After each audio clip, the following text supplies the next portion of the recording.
سب سے پہلا مسئلہ جو میں آپ کے سامنے رکھنا چاہتا ہوں وہ یہ ہے کہ کفر و شرک اور غیر شرعی مجالس میں جانے کا کیا حکم ہے۔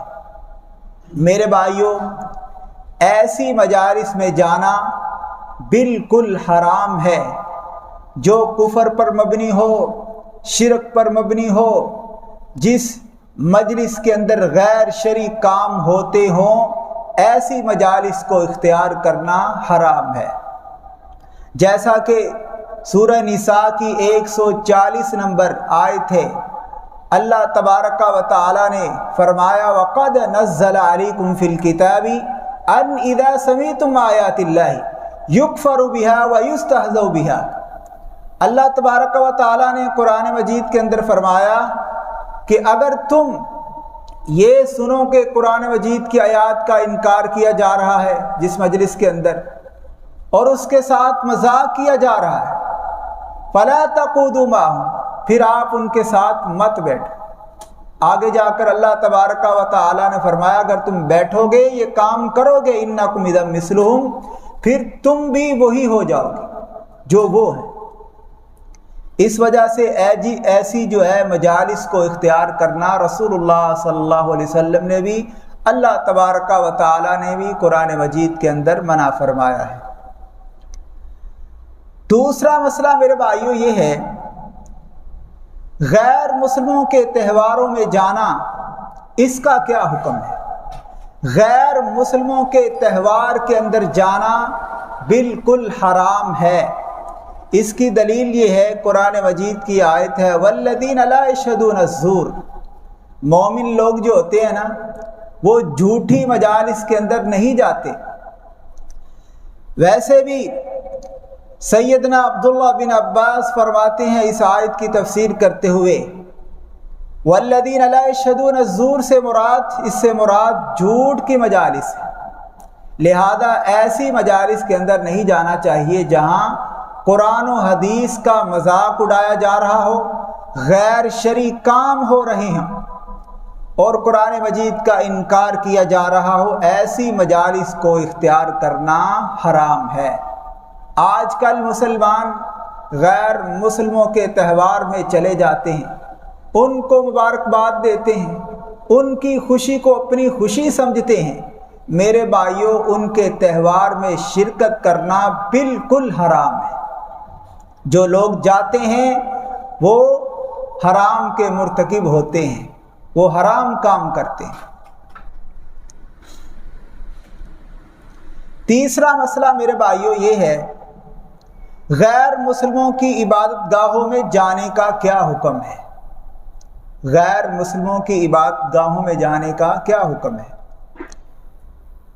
سیدنا ثابت بن ضحاک رحمۃ اللہ علیہ فرماتے ہیں کہ ایک آدمی نے بوانا نامی جگہ پر نظر مانی اور وہ رسول اللہ صلی اللہ علیہ وسلم کے پاس آ گیا، آ کر کہنے لگا میں نے بوانا نامی جگہ پر نظر مانی ہے تو میں کیا کروں؟ رسول اللہ صلی اللہ علیہ وسلم نے سوال کیا هل كان فيها وثن من اوثان الجاہلیہ یعبد، مجھے آپ بتلائیں کیا اس جگہ پر جاہلیت کے بتوں میں سے کوئی بت تو نہیں تھا جس کی لوگ پوجا کرتے رہے ہوں؟ لوگوں نے کہا نہیں۔ دوبارہ پھر رسول اللہ صلی اللہ علیہ وسلم نے سوال کیا هل كان فيها عید من اعیادهم، کیا وہاں پر غیر مسلموں کی کوئی عید تو نہیں ہوا کرتی تھی، کوئی ایسی تقریب تو نہیں ہوتی تھی؟ لوگوں نے رسول اللہ صلی اللہ علیہ وسلم کو جواب دیا نہیں، ایسا کوئی مسئلہ نہیں ہے۔ پھر رسول اللہ صلی اللہ علیہ وسلم نے جواب دیتے ہوئے فرمایا اوفی بنذرک فإنہ لا وفاء لنذر فی معصیۃ اللہ، اپنی نذر کو پورا کر لو کیونکہ وہاں پر کوئی بھی ایسی چیز نہیں ہے جو غیر مسلموں کی خوشی کا باعث بنے، لہذا اب آپ اپنی نذر کو پورا کر سکتے ہیں۔ اور ساتھ میں یہ بھی فرمایا کہ اللہ تعالیٰ کی جو نافرمانی ہے، ایسی نافرمانی جس پر اللہ ناراض ہو، نظر جو ہے نہیں پوری کرنی چاہیے، نہ نظر ماننی چاہیے، نہ ارادہ کرنا چاہیے، اور نہ ہی جو ہے نظر کو پورا کرنا چاہیے۔ رسول اللہ صلی اللہ علیہ وسلم نے حدیث کے آخر میں فرمایا، اور ایسی نظر بھی نہیں ماننی چاہیے جس کے آپ مالک ہی نہیں ہیں۔ ایک کام اگر آپ کرتے ہیں، اللہ سے دعا کرتے ہیں یا اللہ اگر یہ میرا کام ہو گیا نا تو میں اس چیز کو جو ہے اللہ کی راہ میں تقسیم کر دوں گا، اب وہ اس چیز کا مالک ہی نہیں ہے، تو ایسی نظر ماننے سے رسول اللہ صلی اللہ علیہ وسلم نے منع فرمایا۔ ویسے اگر کوئی انسان نظر مان لیتا ہے تو ساری چیزوں کا خیال رکھے، نظر کو پورا کرنا واجب ہے۔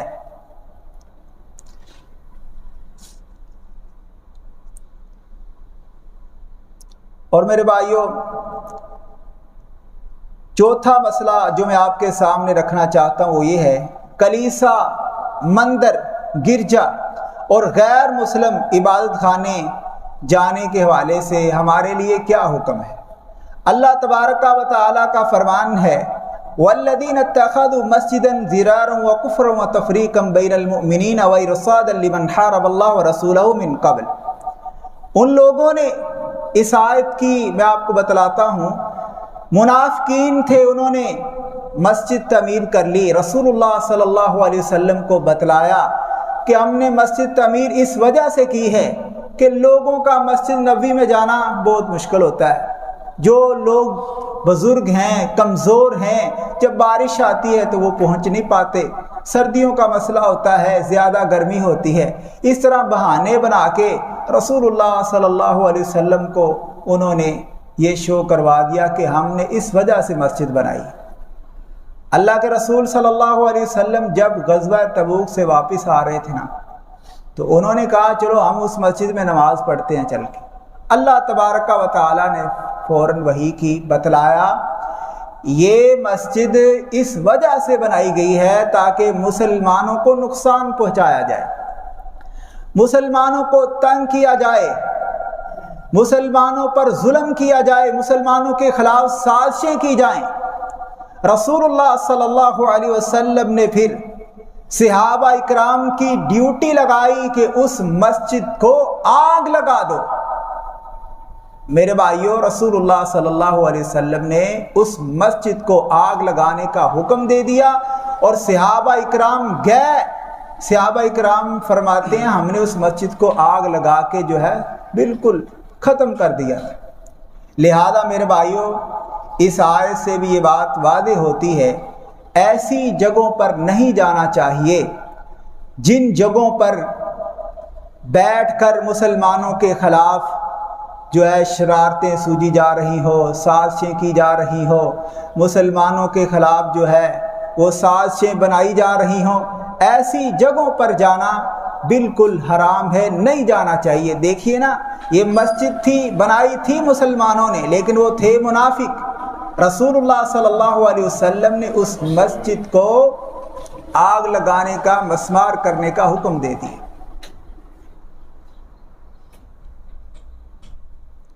پانچواں مسئلہ میرے بھائیوں یہ ہے، اسلامی ریاست میں غیر مسلموں کی عبادت گاہوں کا کیا حکم ہے۔ اسلامی ریاست ہو، غیر مسلموں کی عبادت گاہوں کا کیا حکم ہے۔ جیسے پاکستان ہے، یہ ایک اسلامی ریاست ہے۔ میرے بھائیوں، اگر تو کوئی بھی عبادت گاہ مسلمانوں کو تکلیف دینے کے لیے بنائی گئی ہو اور ان کا مقصد یہ ہو کہ ہم نے مسلمانوں کے خلاف سازشیں کرنی ہے، مسلمانوں کو تنگ کرنا ہے، مسلمانوں پر ظلم کرنا ہے، ان کا مقابلہ کرنا ہے، ہم نے ان کو ناکام کرنا ہے، پھر ایسی صورت میں ایسے عبادت گاہوں کو گرانا بالکل جائز ہے، ان کو بنانے نہیں دیا جا سکتا۔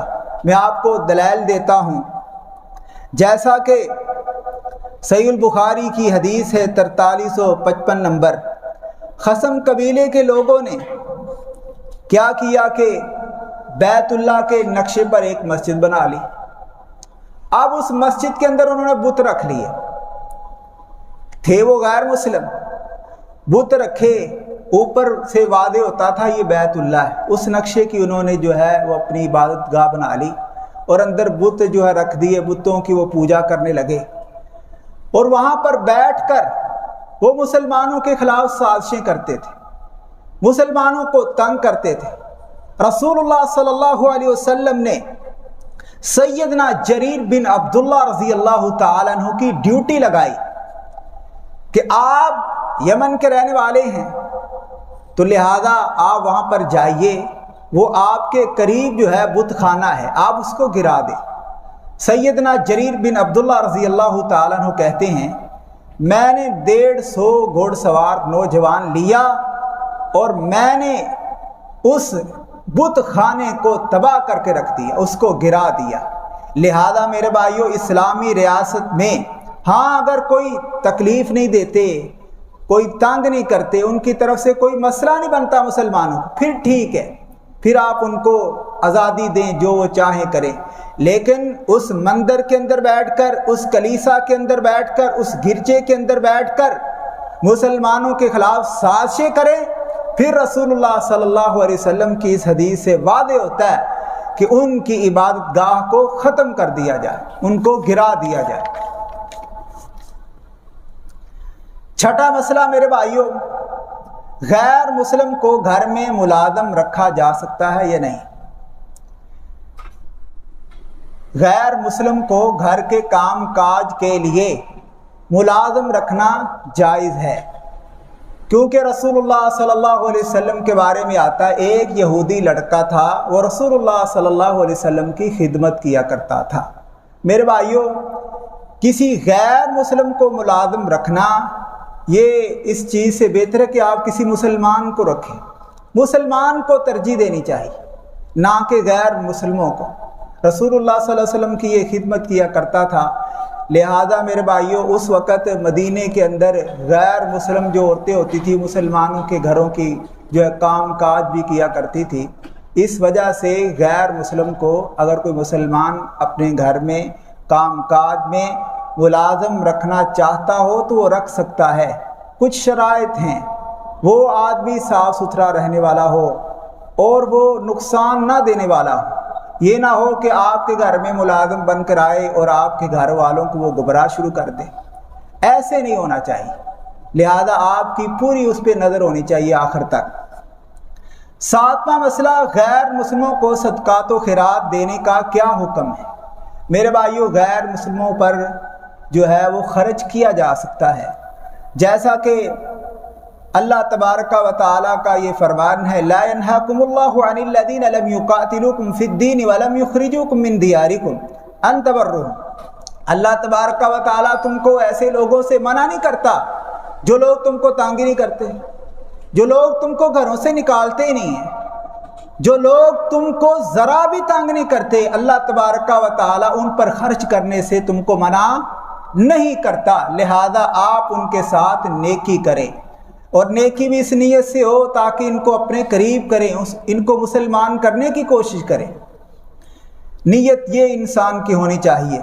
اسی طرح ایک اور میں آپ کو حدیث سناتا ہوں، سیدہ اسماء بنت ابی بکر رضی اللہ تعالی عنہا کی والدہ جو کہ مشرکہ تھی، وہ ان کے پاس آئی، آ کر اس نے سوال کیا کہ مجھے کچھ پیسوں کی ضرورت ہے، میری مدد کیجیے۔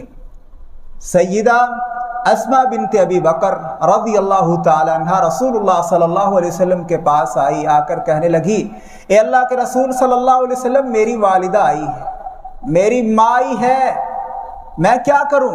وہ سوال کر رہی ہے۔ رسول اللہ صلی اللہ علیہ وسلم نے فرمایا سلی امی کی، وہ تیری ماں ہے، لہذا تو اس کے ساتھ صلہ رحمی کر، اس کے ساتھ نیکی کر۔ میرے بھائیوں، یہ مسئلہ واضح ہوتا ہے کہ غیر مسلموں پر مال کو خرچ کیا جا سکتا ہے، شرط یہ ہے کہ وہ تنگ نہ کرتے ہوں۔ جیسے آج کل اسرائیل ہے، فلسطین پر ظلم کر رہا ہے، اور ظلم کی جو ہے آخری حد کو بھی جو ہے اس نے چھوڑ دیا ہوا ہے، آگے نکل چکا ہے۔ لہذا ایسے لوگوں کا تو مکمل طور پر ان کی جتنی بھی مصنوعات مکمل طور پر ان کا بائیکاٹ ہونا چاہیے۔